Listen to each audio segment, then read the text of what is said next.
Knock, knock. Who's there? It is the Synth Society Summit. This is the 4:00 session on some day, April 19th. And this is SD MOTS, in or out of the box. That is a question. I am B-Boy Tech. I'll be moderating this session and discussion. I got some great people on the panel, but before we get started with that, and as people we already have people in the chat and stuff. So I sure do. Let's go ahead and I'll throw it to Johno. This is and so I'll throw it to Johno, and we got some, I think, Space Racer is jumping on, so that's great. And Johno, I'll let you go ahead and get started, opening us up with a hey, Space Racer. Sorry, I'm out in the world. Oh, no problem. It's all good. Johno, you ready to do your 10-minute sort of opening set? Okay, sure. All right. Thanks, guys.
pixel grid is an invention that we made so we can grasp, a quantized version of reality.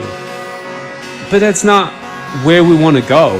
That's not where our luck, our happiness, our fulfillment lies. We're rounded, softly curved beings. We want to like spread out in beauty, not in like with edges and we're not fucking square.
All right, that's enough.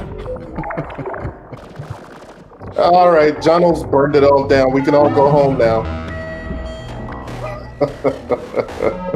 That's enough. Nah. Dope set, Johno. It's like one of those patches I could probably push forever, so I'll just stop. Dude. So just keeps evolving, man. I know. There's so many parts of this. I don't know. And just a reminder, that was a set by Johno. And this is the 4 o'clock session of the Synth Society Summit. And this is SD MOTS, in or out of the box. That is the question. And so I'm just going to say a quick what's up and welcome to the show to Matthew, to Naomi, to Space Racer, to Patrick, POB, and Johno. And I'll let you take it away, Johno. I think the question is all yours. Somebody's either eating popcorn or they're eating chips or something. Yeah. I figured you were just doing some high-end, electronic set underneath. No? I wonder if something's coming through from my mixer.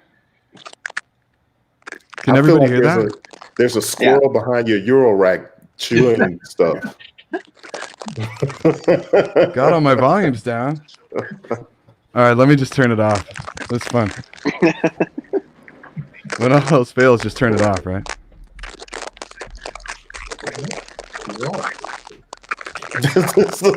Okay, it wasn't me.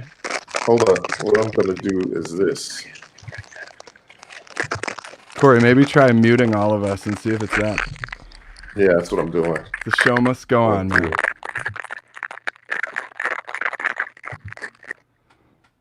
Oh, there we go. Ah. All right, who is the culprit? Who is the culprit? Oh, the culprit's back.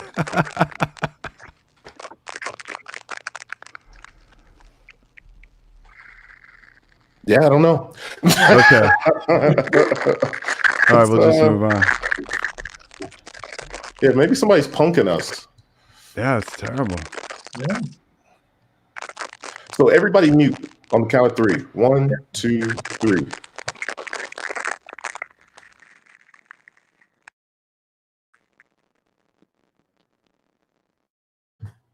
I'll open up, and I'll open everybody up one by one.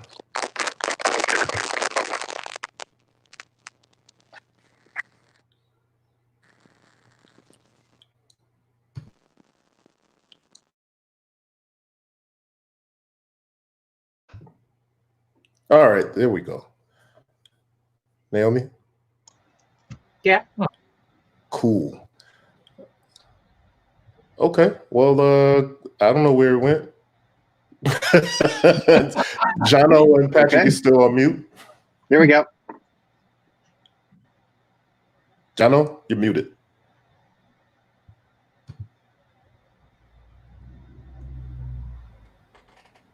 Well, if it starts up right now, we know it was me, man. Cool. It may have been Space Racer because she's out and about. But go for it. Yeah. She's out and about. So that's probably what it is. She'll be back here shortly.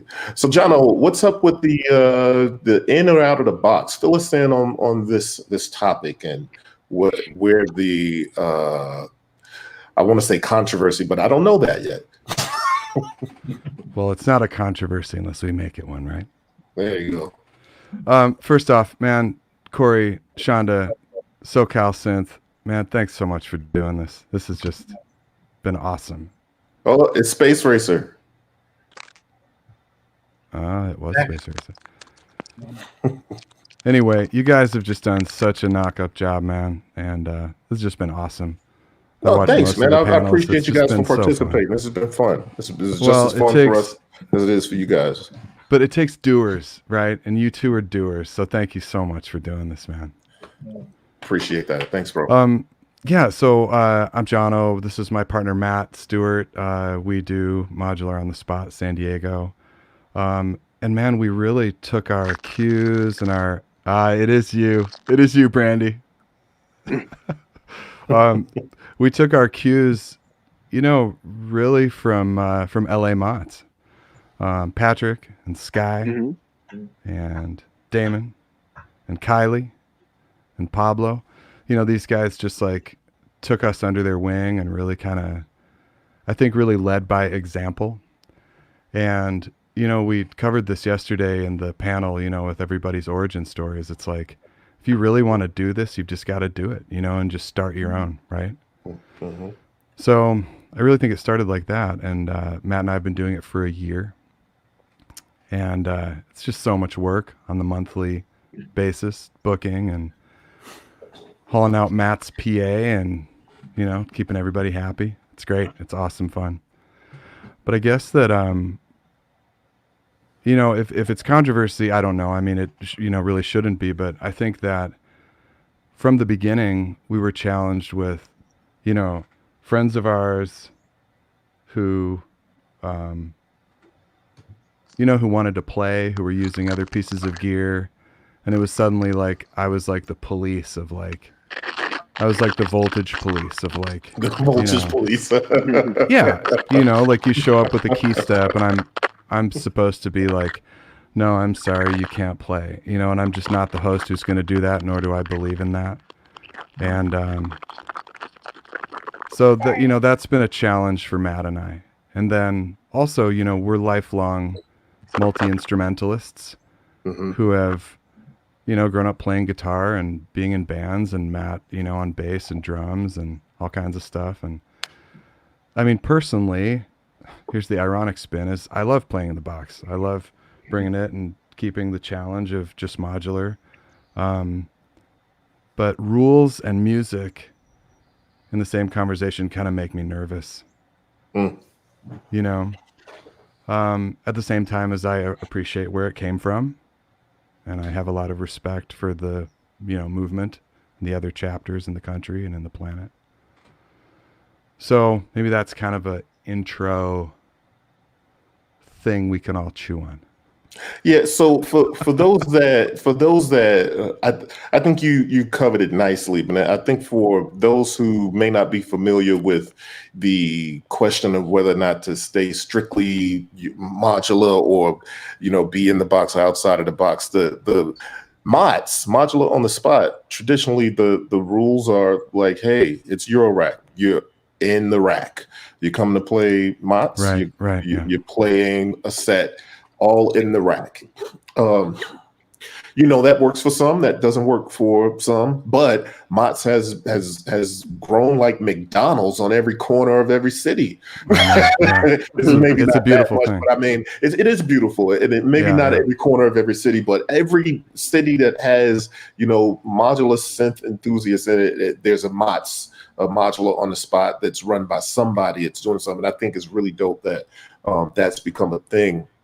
But I do know that there are, like for me, for instance, as much as I love modular, the way I do my thing is with a groove box and modular, right? For me, that just wouldn't work for me, but I don't besmirch the idea that that's the theme of MOTS, right? So I guess for you and Matthew, you guys have to balance that. If I show up, or not just me, but just in, you know, in general, if someone shows up with an O-Coast and a rack, do you have to say, what's that O-Coast doing over there? Yeah, I don't like that. I don't like that. And then also, like the first MOTS I did in LA, Eric gave me shit about my O-Coast that I had with it. Yeah, so you can supposedly take that O-Coast out of its little box and then mount it in a proper modular box, and now you're allowed. It's like, man, I'm not feeling that, you know. Or same with, you know, like same with semi-modular. We have a lot of friends who are into all the Behringer semi-modulars. So something, I guess, special and magical happens when you take that out of the little box and put it in the bigger box. So now it's like and see, this is some of the issue too, is now it's a rich man's poor man's game, right? Because I guess we're so rich, right? Ha.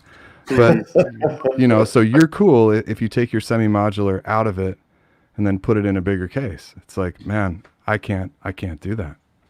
I can't work like that anymore, you know. Do you think it's a matter of sort of, I almost feel like there's something about the evolution of modular and the popularization of modular that like there's this thing where we're all in the rack and you can go and perform that and imagine the restrictions of being in a rack, so to speak. You dealing with those restrictions and coming up with beautiful compositions. So I can imagine that's been sort of a theme for it, right? But as time goes on, maybe that is not as strong of a thing for some people because it's all getting integrated and incorporated. You got all these things where you got, you have Ableton, people are using it with the laptops and CV tools. You have Mute Brain where you're able to integrate groove boxes. And so this idea of integration, the more popular it gets, I think maybe that becomes a concern for people, and then it becomes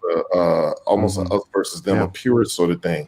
But listen, every form of music has its purists, right? So that's not necessarily a bad thing, but I can understand you organizing and that being a challenge. Yeah. Well, honestly, I'm just not even seeing it as a challenge anymore. I'm just like rolling forward. I like it. No, seriously. I mean, we're going to rebrand it or whatever you want to call it as, MOTS 2.0. There you go. And I think there's something to be said on both sides of like, that is ridiculous. Why would you ever do that? If you don't like what it is, why don't you change the name, move forward, come up with a new name, call it yours. Don't associate with something which you don't like. I totally get that. And I guess my answer or my reason for wanting to keep it is that, number one, man, I love the community. And like I said, like the way that we've been embraced by LA and other MOTS, our friends, it's like, this is a great community and I want to see it change. I don't need to come up with my own thing, call it that, and be all butthurt and be like, man, I don't want to be with that. I'm just going to do my own thing, So I see this as a positive thing, as a community building thing, which is what this whole weekend has been about. It's been this love fest. I love it. So, I'm not interested in how you're controlling your modular. I think it's great. I'd love to understand it better. Brandy, you came and played our MOTS a couple months ago with all kinds of cool stuff and modular. So I'm interested in musicians making music. I want that. I I'm mean, talking too much. Somebody else. Come on, Patrick. I was at the very first modular on the spot that was in LA almost 5 years ago. I played at the second one. I've always played in the box, mostly because this is kind of what we were doing for many, many years. And even now I still play in the box. I don't really take a lot of outboard stuff, but it's more for me. I feel like modular on the spot is more than just the restriction, which tends to kind of weigh in on the conversation, but it's a chance to get people out of their studios and to play outside and to be inspired by performing in places other than your comfort zone inside your studio. And so if somebody's not able to get that excitement from performing live, the first time I performed live, it changed everything for me, because I thought I was just going to be, I'll have the modular on the side and I'm just going to use it for sound design. And that was my original plan. But then when I started playing events like modular on the spot, it really gave me that chance to play out. And then my entire idea of what to do with modular synths changed. And so had I been somebody who may have started in guitars or started with a lot of guitar pedals, and then I wanted to work my way into modular, I wouldn't want to wait until I'm completely modular before I would play out. Like, I'd like to blend the two, because there's something about mixing a bunch of different gear that you have and and putting that out to the world. That's who you are. And so for me, I feel like if modular is the heart of a performance, I feel like that's great as well. I mean, I think that's where we would want to focus on that. But really, it's just getting people outside, getting them performing out live, having that feedback, getting the applause, or getting people coming up afterwards and talking about specific things in your gear, in your rack, and that's exciting, And I don't want the limitations to take away from the overall feel that you get when you walk away from a performance like that. And so, in that spirit, I I like that we're having the discussion, and I think the time has changed between now and 5 years ago, and a lot of equipment, a lot of manufacturers have kind of gone outside of the modules, and so there's other things. There's more gear for us to experiment with. That's some of it, yeah. Is that like when it first started, there was no outboard stuff, and then it was the the discussion / snobbery of, is it analog or digital? This is the same thing. It's like, we just gotta make music, now there's a ton of new stuff, like you're saying, like with the ES9 and with Bitwig, So much personally, yeah. right. Like personally, I don't want to bring out too much gear. It doesn't sound fun to me to bring out a laptop, and integrate at home for sure. But again, like, I don't want to be the gatekeeper, and like, I want to include everybody who wants to innovate and create. Matt, talk to us about instrumentation and guitars and what Tada's done and stuff, because you've got a lot of that going, and that's at your heart. Yeah, well, Tada's done a lot more than me in that respect so far, but I think that's a big thing. I mean, just experimentally, having a guitar or a bass or some other kind of instrument coming into the rack, and there are rack modules that are designed for exactly that. So, you're missing this huge spectrum of possibility if you're excluding those things. That's right. Yeah. Yeah, Tada's done some really remarkable stuff with that, and I think I'd love to see a lot more of that kind of thing, where you're bringing some other outside sound source. And we even had, who was the guy that made the card reader? This is Scott Matoyer from Riverside. Yeah. So like a DIY, his own modular instrument, which obviously was not rack mounted because it was actually his own. He did rack mount it for months. That's right. Which is crazy. Or I think maybe you mentioned somebody had a barbecue grill that they somehow like mic'd it up or did something and used it as a sound source. I don't know if that was you who mentioned that, but that wasn't me, but I recall that in something. Yeah. Just a little quick aside. Who Matt's talking about is our friend Scott Matoyer in Riverside, who, man, this is some serious innovation. So he's programmed like a barcode reader and a barcode scanner, and it's sending MIDI data. It's just unbelievable. I mean, he's lighting up modules like, he did all the programming, all the hardware stuff. This is innovating. This is what I'm talking about, And our friend Tada Yuki, he runs Boutique Pedal NYC. So he's a San Diego modular bro. And man, with the guitar and with Rossum, what's the filter, Matt? What's the one he's using? Panharmonium, right? Yeah. So he's got that going into the Panharmonium, and it doesn't even sound like guitar. It's unbelievable. Voice, Damon's done some of that. Just amazing. Yeah. Nice. So I think it feels like to me, I mean, ultimately more than anything, it's really about community and sharing. Right. So, I'm not surprised that things evolve, but as long as that theme sort of stands there, but I have to say, I do understand the idea of, but this is what it is. And maybe there's something else for other people to showcase stuff.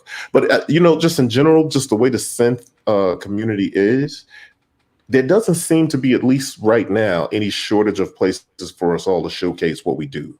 You know what I mean? True, yeah. And I think there's something to be said for respecting a format, right? It would be like me doing my podcast and someone's, maybe somebody comes on and they, I don't know, and I'm like, hey, what's the show turned into, right? I could understand the concern, but Patrick, you mentioned something about like having been there in the beginning. Have you seen sort of the Module on the Spots theme sort of transform over time, or has it kind of maintained the same sort of vibe that it started from 5 years ago? I think it's kept the true to the format as far as modular being the heart of the system. It's kind of, as an organizer in LA now, they we try to give the rules and the regulations, and we're in a tough spot sometimes because we say, okay, we want to keep things in the box, and then when someone shows up and has a keyboard or a Digitac or something, you can't just pull it off of them and say, well, you're going to have to perform without it, because that's not the performance that they were wanting to put out there anyway. And so I think if that's the feeling of it, and that's what we want to elude, is that we want to keep it modular, and that's the best I think we can do as organizers, because it's a free event, and it's really there for the performers as much as the audience members to to have that kind of interaction. So I've seen some get really extreme, almost to where there's no modular, and you're kind of like, well, modular That's a whole in the different story. name. Yeah. So I think modular. Yeah. But in LA, like you were saying, Corey, like there's a lot of events in bigger cities to where you could take a pick of different ones. And then some cities might only have one electronic show that's really good. And if it is modular focused, you do kind of keep certain people out of it just because of that, of the format. I don't think that's fair either. Right. I mean, anything which has any form of like exclusion, I think is dangerous. I mean, if all of it has always been about community and this like sharing knowledge, sharing modules, sharing with each other, the last MOTS we had, there's this guy who's been coming to our event for a couple times now, super nice guy. And I make a point of meeting everybody, because if you've walked up and you're somebody there for the first time, in my opinion, you're a guest of honor. You're kind of who we're doing this for. We're building this, community. Hi, who are you? What brought you here? Was it the Instagram ad? A friend told you? That's awesome. And he was telling me that he's into VCV rack, which is where Matt and I started. And I know a lot of people started, and it's free. Awesome. Learn modular synthesis on a computer. And he's like, man, I really want to come and play, and maybe someday I'll be able to afford the modules, then I'll be with you guys. And my heart just sank, and I'm just like, bro, times are changing, So I don't want somebody to be out of the scene or out of the performance just because of money. If you can show up with a laptop and VCV rack and really innovate and play a beautiful set, I'm sure there's going to be like 50 heads that are going to explode right now. I say yes, please bring that. Let's be the change. Let's be, let's show that. Nice. And Naomi, I understand, and I heard that you used to book for MOTS. I was involved a little bit, yeah. Okay, and so what's been your experience with this sort of question of?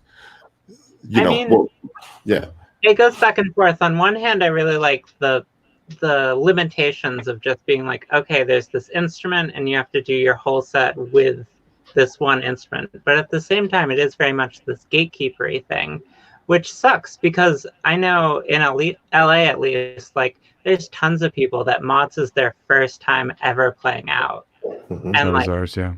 It's a great kind of like opportunity for a lot of people who don't have anywhere else to play to come play the show, and people will come. It's not just going to be like two people in a bar somewhere. It's going to be a pretty substantive gathering of people around, and giving people that kind of like first opportunity to play is really important. Yeah, that was me and Matt. Sky had really put the pressure on. I know this happened with you too, Patrick. He's like, he's like, you guys are ready. You got to play. And we're like, no, we're not. Come on and play. Come on, you're ready. We're like, dude, we really can't do this. We were sick, nervous. We showed up. We're included. It was great. We played somewhat crappy, and everyone's like, awesome, good job, you came out. And yeah, I mean, you're absolutely right, Naomi. It's a big deal to be welcomed and to play. There's also a difference if you look at other forums like Open Oscillator, where they're trying to basically, it's like a modular, open mic, and everybody gets 8 minutes to do their thing and then they're done. And some people drive down from LA and for 8 minutes of glory, and one of the really nice things about the Moth forum is that there's no real time limit. So if you want to play for a half hour or however long, you have that open space to go out and experiment. And the kind of shows that we've been doing that Johno's been putting together, I mean, I guess they've been kind of curated in a way. Like, I mean, we're reaching out to artists who want to come and play, and at the same time, we're totally open to anybody coming in. Just ask, you will play. But I think that's a big difference with Mots compared to some of the other forums that are out there. Is having time. Dub Station says SD is rogue. Yeah. Yeah. Alex asks, do you have permits? Do you do this? Is this something that we want to admit on the air? Let's just undo that one. We'll just say what Nick said is true. We'll just say that. There you go. That's a great Starts way with an to R. Starts with an R, ends with an OG. No, we don't have fucking permits. Come on. You sure it's not pronounced Rug? Yeah, we're kind of rude. No doubt. So, but you know what? Actually, go for it. Who? I was just going to say, old school LA Mots was on the river, and they had security kicking people out all the time. No, Really? That's rogue, baby. That's rogue. Yeah, That's rogue. Yeah. Yeah, I was asked to extend my set as I was playing for another 10 minutes while they could talk to the cops. That's beautiful. Distract them. We have negotiations. That's beautiful. We're calling rogue, baby. Uh-huh. I love it. They were fans. Naomi. They were coming to hang out with us and chill. Obviously. Yeah. Oh God, Naomi, just to speak to something you said about the challenge of, and this is like OG Mott's credo. Patrick, I think you can confirm that, like, it's in like the regulation text of like embracing the spirit of limitations, right? And so not rules, but it's a spirit. Okay, that's kind of mincing words, but I do like the spirit of, and this is just for me, of the limitations. Because if I'm plugged in through Mutant Brain into Cubase, what I can do with sequencing is large, compared to a modular sequencer where I've got my channels and I'm plucking it out and I'm thinking like that. Right. So I do like the limitation personally. So if I, like when I play RMOTs every now and then, yeah, just for fun, I'm doing it, all in the box. I guess my issue is not wanting to impose that on others. I want to change the kind of the feel around limitations like that. I want people to know that it's different here, if other chapters or whatever, I don't know what we're really called, but if other chapters don't feel that and want to keep it real, real strict, cheers. I'd love to visit your city and play. That sounds great. But for here, that's why we're changing that. Speaking of that, the sort of spirit of the limitations, I can say that I think there's something to the idea of thinking through a patch and being able to, and I think POB, you do this really well. You come with a case and it's all unassuming and you do a full set with song structure and there's, peaks and valleys and, and there's changes and you would think Cubase was behind the whole thing. You know what I mean? He's that good. So, he's that good. Yeah, so I think that there is something really special to be said for that kind of like embracing the limitations and squeezing, wringing the dog crap out of that damn patch. Absolutely. I'll tell you, there's been times when I've been with Glenn Darcy, who's in the chat right now, and we've looked at each other like, is that all he has up there? Because it was just this beautiful composition. And I think that's special about embracing the limitations. So from that perspective, I could see where, that's important. You know what I mean? Because I honestly, it would challenge me and anybody that's going to patch. You're challenged to make sure a patch keeps moving and doesn't stay the same. And if you could think through that, then that's like you're flexing your Eurorack muscle right there. Yo. You know? Patrick, talk about the time when you played at Sky's backyard party when Matt and I showed up with like 10 tons of shit and like all our racks and our huge mixer and all our stuff. And then what did you do, Patrick? What did you do? I brought something like this. Yeah. Very tiny.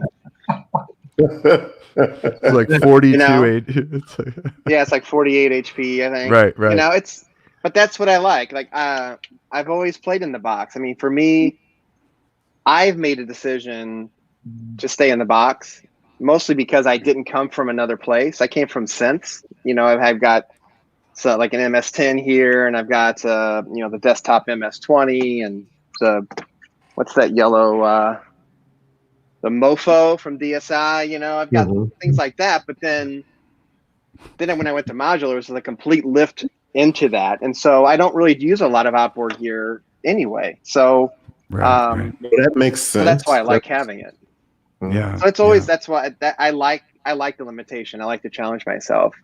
But you know, one of the things that would be interesting is that I wonder if it's a good idea during the performances, because we always say in the spirit of modular, but you know, some people don't know what gear you have until after the show, or some people might come up and take pictures and then like study the pictures while they're performing to get an idea. But maybe it's something where we say, okay, here's the modular gear, like while they're getting set up to perform, you could talk about the modular gear, but then also say, here's some other things that are included in the set, just so the audience kind of knows what to expect if you say, oh, this is not just modular, but now it's including you know, Octatrack, or it has you know, something else, or someone's going to bring a guitar or bring a synth, or you know, a recorder. I don't know, you know, something like that, where maybe it's kind of cool to talk about the essence of modular on the spot,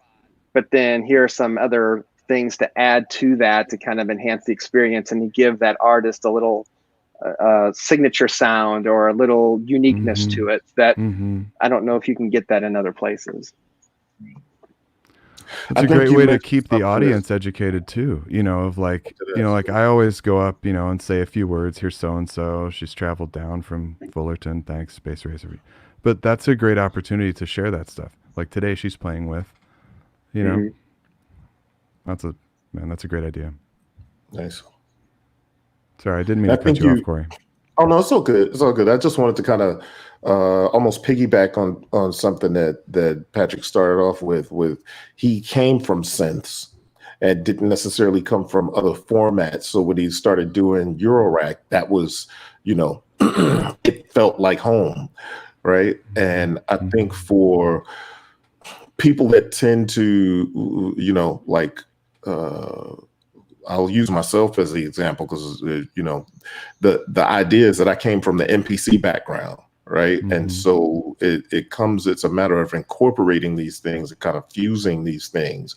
And I still can't get what I want without a massive system to be able to do the things that I do. You know what I mean? And I don't exactly want to bring this big 18U 104 HP thing like strapped on my back like a refrigerator right down there to the thing. But that's a specific circumstance, right? And I think that was a good point that you made. Like, hey, I came from synths, so I was already kind of at home when I got into modular synthesis. And we have to also realize too, Eurorack is still growing, and although it's kind of exploding in some respect, it's still growing and still changing. And there are tools that are still yet to be, you know, I mean, obviously you could think through patches, but there's still new tools and new things coming out that will like, oh, now that gives me what I need, and this gives me what I need. That right? So there's all those factors to the thing too. Yeah. Think about what you know, what Ron showed us yesterday, Corey, in that panel talking about. So Ron, for the viewers, Ron runs Sleepy Circuits, and Manny's been talking about this video module for 2 years. I talked to him at Synthplex, last year. Got it going, talking about it, and this thing is dope. Yeah, And it really is. for filmmakers, video geeks like me, to be able to rack mount this and to control it with CV and to generate my own video content right in the rack and then go out to something, this is what I'm talking about. This is what you're talking about with like new stuff being made, So are we not going to let somebody create video in their rack now because it's going to go out to a TV that's definitely not in the rack? That's right. You better have a pop-up screen on your rack. A pop-up screen that everybody can walk up and look at when you're patching. Yeah, really closely. It's getting silly. I love it. We need a rack mountable laser system, or like laser projects, visuals or something. Love it. As long as it's in the rack, Maddie. It's got to be in the rack, dude. No doubt. So Corey, when are you going to come down to San Diego and play? That's the next question. Bring your MPC. You do you, man. I was planning on coming. I mean, we talked about it, right? But then the world got put on punishment. Yeah. And so, we'll have to see what happens. I'm open. This is a good segue. 2 Saturdays ago, we did the first MOTS like remote, right? So we had all these people play. But I started MOTS World, okay? And this is for global remote performances. And this is perfect for right now because we could have you in LA, got people everywhere, right? So our first performance is coming up soon. We've got Omri Cohen from Germany. We've got Our Domain from Australia. We have Maneko coming from Uruguay. So this is, I think this is our next step, is that like being locked up like this has made us think and do things that we've never done before. Like, why would I do a live stream MOTS? I'm going to have you come to San Diego. It's going to be a great time. But then it's like we all have these global friends out of the state, out of here and there. We're like, I'd love to play MOTS San Diego. Someday I'll be there, man, and that'll be great. And we're like, yep. And then it ends there. But it's like, nah. So MOTS World is on. Keep your eyes open. That's a great idea too, Johno. I think that's really good. I mean, and it's kind of is in the spirit of that.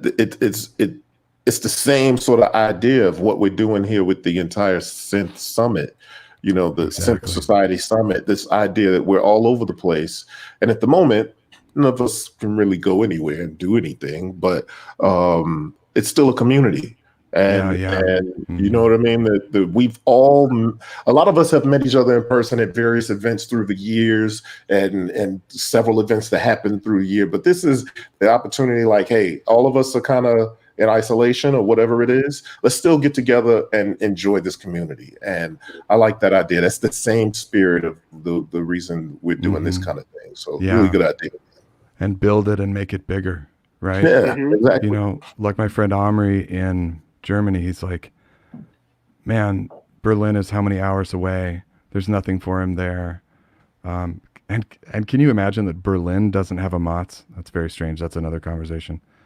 But I think that, some of the international friends I've got feel like the whole scene is here. And I know that's not true. I don't believe that. But it is partially true that there's a lot on the West Coast and there's a lot on the East Coast. Yeah. But we know there's stuff growing in Austin. Modect, looking at you. And we've got to make the community even bigger by making the world smaller, because we know all these people, so let's bring them in and let's see them play, let's build that community. Or we can build modules that can project holograms. Yo. The holograms are...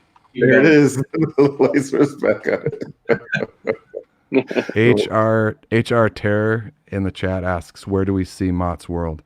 So I'm going to do performances of 4, just like we do live here at MOTS San Diego. So I have 2 videos right now, talking to people, seeing how it's going. So we have Australia interested, Uruguay, I mentioned.